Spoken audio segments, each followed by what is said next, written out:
us in our live coverage of the situation. This happened just before 1 o'clock this afternoon, Drexel Hill, Delaware County. This is the 600 block of Burmont Road, right by Bloomfield Avenue, and at the intersection that will be known to anybody who lives in this area because of that church, the Drexel Hill United Methodist Church. This is the middle of the day.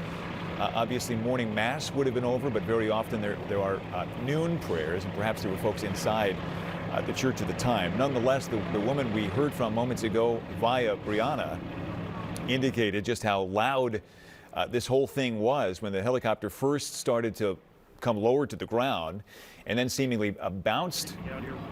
Quickly from Upper Area. Let's listen in here. We know preliminary about 1 o'clock an aircraft did come down here in Drexel Hill. There are injuries. They're currently assessing those. A number of people have been transported. The situation is stable, and the police superintendent and fire commissioner are about to brief you on the extent of the injuries. No fatalities. Nobody died. Not at this time. We understand this was a medical flight, right? It appears to be a medical flight en route. The superintendent has that detail. So he'll be over in a second to kind of give you. What we do know is, again, the scene is stable at this time. It was one aircraft down. Everyone at the scene has been evacuated already. 4 people, 4 injuries we're talking about. Pilot seriously injured? 4 persons are believed to be on the aircraft, and they've all been removed.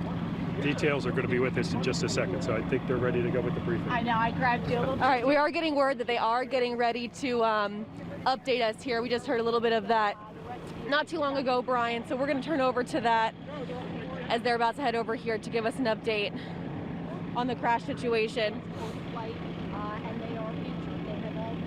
Okay, Brianna, thank you. Obviously a very fluid situation there on the ground. They're getting set up to give us whatever information they can provide. And the reason we say it's fluid is because facts change in this sort of situation. You learn one thing and then it gets contradicted. But what you just heard was that there were 4 people on board that aircraft, not the 5 that we confirmed moments ago. So we're going to wait for some clarity on that front by way of the next update from officials. And it looks as though they're coming under that police tape right now to begin that. And yes, Brian, they're walking on over here telling us that they are giving us the signal that they're ready to speak with us. Before you speak, we are live on here. Just tell us who you are and... Absolutely. So I'm Superintendent Timothy Bernhardt. To my right here is Fire Chief Derek Sawyer, and to his right is Director of Emergency Services Tim Boyce. So what we have for you right now initially is around 1 o'clock. We start to receive 911 calls for a helicopter in distress. Officers and fire department responded to the area, and they located this helicopter behind us, which had crashed here behind the building. What we know is there's 4 members on the helicopter. 3 of them were crew and pilot. 1 was an infant. They were en route to CHOP, Children's Hospital in Philadelphia. As of right now, no non-life-threatening injuries. The child has been transported to CHOP, and the other 2 were at local hospitals. That's the investigation. At this point right now, the information we have, we notify the NTSB. The fire chief can speak to what their responsibility is here. Chief, real quickly, yep. Just to clarify, you said no non-life-threatening injuries? Yes, non-life-threatening injuries. So there are life-threatening injuries? Well, so the injuries were non-life-threatening. I see. Yes, okay, exactly. Wow. So that's it's a miracle. incredible. It's an absolute miracle. Here, what you see behind you, and there's no debris, no wires down, no trees, how that pilot was able to get that plane there, and all 4 of them were able to get themselves out of the helicopter with assistance from the police and the fire department when we responded. Is that the word that you got, is that the pilot performed as best to control landing as you possibly could? Absolutely can. Can't wait to meet this gentleman, shake his hand for getting this plane down, the helicopter the way he did. And that's what we heard from witnesses, that they could hear the helicopter hovering, at a low level for a little while before it ended up coming down on the ground. That's correct. So the reports were a few blocks from here, people were calling in a helicopter in distress, and they could see that the helicopter was in trouble, and he was able to get to this location and land that helicopter. And again, all 4 got out with non-life-threatening injuries. Any indication as to what caused the distress? No idea yet, and that'll be up to the NTSB to work on that. Sir, any additional challenges presented by 23-degree weather? It's fine with a thing like this? It's cold out here. The fire department, obviously, they're putting water on it for the fuel spill, so there are obstacles there as well. Sure. I think the chief can speak to the aircraft that this is the problem. Yeah, tell us about your response. So, again, the call comes in about 12:57. First aid company's on scene within 4 minutes. They decided to do a quick size up. The 4 members, the 4 souls on board had extricated. So they decided to stretch hose line just to make sure that there was no ignition. Because of the fuel, we had to make sure there were no ignition sources so that we wouldn't have a fuel fire.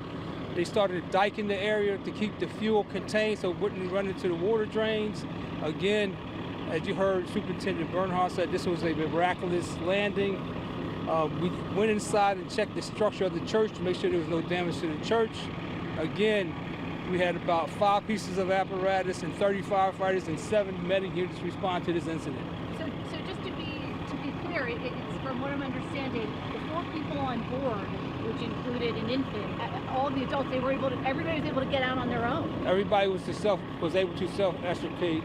The pilot helped the members that had the nurse that had the baby to get out. Again, the medic units responded in a quick manner, which they were able to get them to the hospital safely. Can you be a little more specific about exactly who was on the flight? We know the pilot, of course, you mentioned a nurse, the infant, and then who's the 4th person? That probably had to be the co-pilot. You have 4 souls on board. Total 4 souls. When you get that call that there's a helicopter crash in a residential area, it's a neighborhood in Drexel Hill, and then you come to find that the 4 people on board do not have life-threatening injuries, how do you describe that? We're blessed. We're blessed as a community. We're blessed as a fire service, police department, and emergency management. We are totally blessed. Because there were no injuries, that helped us concentrate on making sure there were no structural damage and no fire started. So we were blessed. And as we can see, this is all hands on deck. Yeah, right now, I think what's important is the Superintendent Chief. This flight originated out of state. There are guests on the flight, and including a child. We are still trying to notify all those persons. So what we can say is that there were, again, no life-threatening injuries from the scene. The infant has been transported to the hospital, but we have not been able to notify any of those family members. It's a dynamic scene. The NTSB is notified, along with Commonwealth officials. Upper Darby is a lead agency on this. We've established a command post. There's superintendent. He may be able to speak to schools or disruption in the area, and the chief can speak again to any kind of sustainment of the aircraft. We will be here a while. So it sounds like the infant who needed to be transported is not from Pennsylvania. We don't know the residency. We know that the flight originated out of state and was on the way to Children's Hospital of Philadelphia. That person we don't know. So again, it's a very dynamic situation for all those involved. They were quickly extricated, again, by the police and fire, did what they needed to do, but those persons may not have been notified. But I see. So the medical flight didn't necessarily come from CHOP, but that's where it was headed. I believe our best understanding was they're not going to CHOP. That was where it was en route to, so CHOP. So I think we're finished up here for now, and we'll follow up and we'll update you as we can, okay? Thank you very much.